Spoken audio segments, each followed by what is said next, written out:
got volume. Right. Here we are then. How was lunch? Good?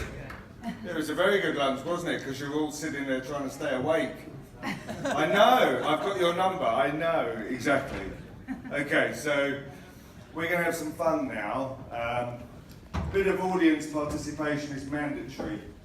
Otherwise, I'll single you out and ask you a question you can't answer. Okay? So, I'm what's known as a cypherpunk, not a cyberpunk. Okay? They are different. So, what's a cypherpunk? Anyone ideas? Look, we believe cryptography and the essence of cryptography will make a difference to mankind. That we all, as a human birthright, it is up to us and our entitlement to own our own identity, our own information, and to control our lives and not be controlled by the centre. So you can imagine, as a background, that is a good segue into blockchain, because blockchain is about commerce with no centre. So we're going to develop that idea.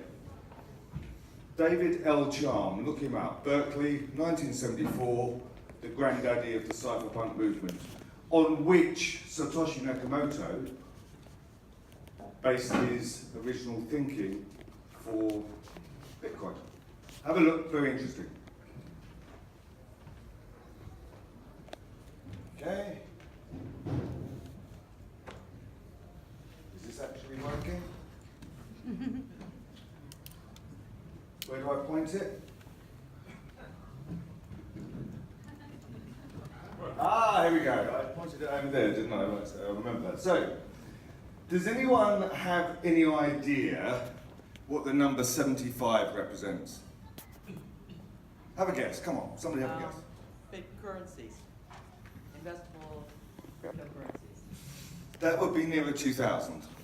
No, but Okay. it's 75 that are actual. So actually it's the number of what's called initial coin offerings, which is a process, as you probably know, for raising capital, because the banks are still not lending. It's the failure rate. To actually raise any money, 75% never raise any money. Okay, and there's a number of reasons for that. They're either rushing, they're just useless projects, or they just never raise enough money.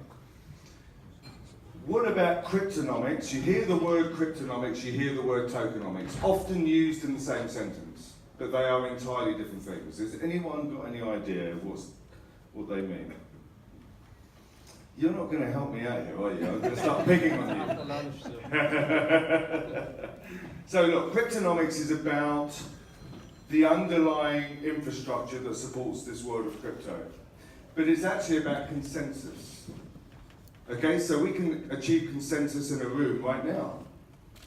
Okay, so if I ask you to raise your arms and say, do you think lunch was really nice today? Raise your arms. Well, that's a tight one actually.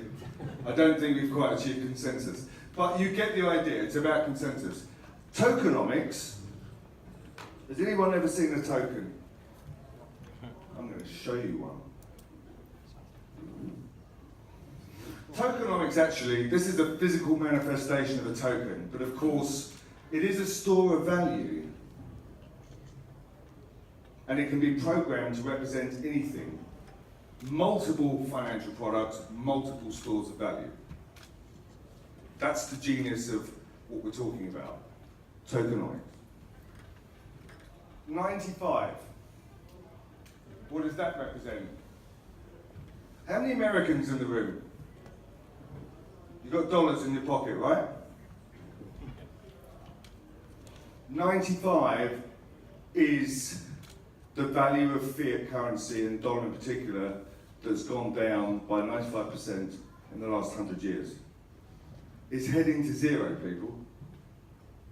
So spend it quickly, because it will be zero very shortly. Here's the next chart. So, what I'm going to show you here is this is a new crypto capital markets, which is going to replace traditional capital markets. Fractional reserve banking doesn't work. Keynesian economics doesn't work. This is new crypto capital markets from when they started getting very interesting in 2014. So there's Ethereum, which is the number 2 currency. And it's going to come into the early parts of 2017. So this is capital markets, new crypto capital market. There's the DAO, a decentralized autonomous organization with no staff. It raised capital. And here we go. Different parts of the world getting involved, and then whammo, 2017 was the year of the ICO, the deal. Technology, crypto is associated with a currency, okay, or a token, which is extremely volatile. And of course, most people in this room won't like volatility. You want more predictability, you like less volatility, you like consistent yields, and you like a big upturn when it matters. Why is Bitcoin volatile? Simple economics. It's fixed supply. 21 million creates volatility. It's fixed supply. Whereas dollar, well, it just floats, doesn't it? MOM1 money is manipulated to control interest rates and inflation by government. So it's an entirely different approach. So investing in this, it requires a different approach as well. So we have a number of our customers here today, and why do we work with them? Because they offer an opportunity to do things at scale that traditional markets don't do. So for example, this technology can help you build entirely new business models, completely new business models. It can disrupt and disintermediate traditional industries in such a way that traditional industries will struggle. Because all industries, all companies have a life.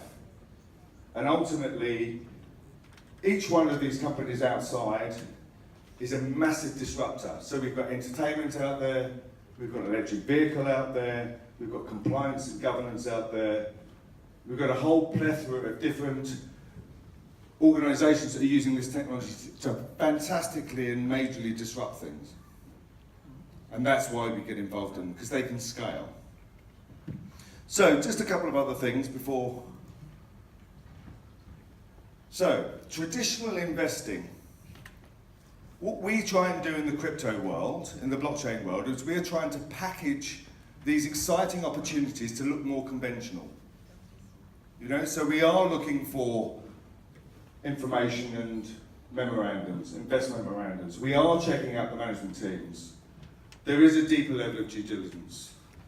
We do work out what the income model looks like. We do like companies that already have existing products and services and a management team that have a track record of doing something, rather than 2 PhD students coming out of university who's never run a company before.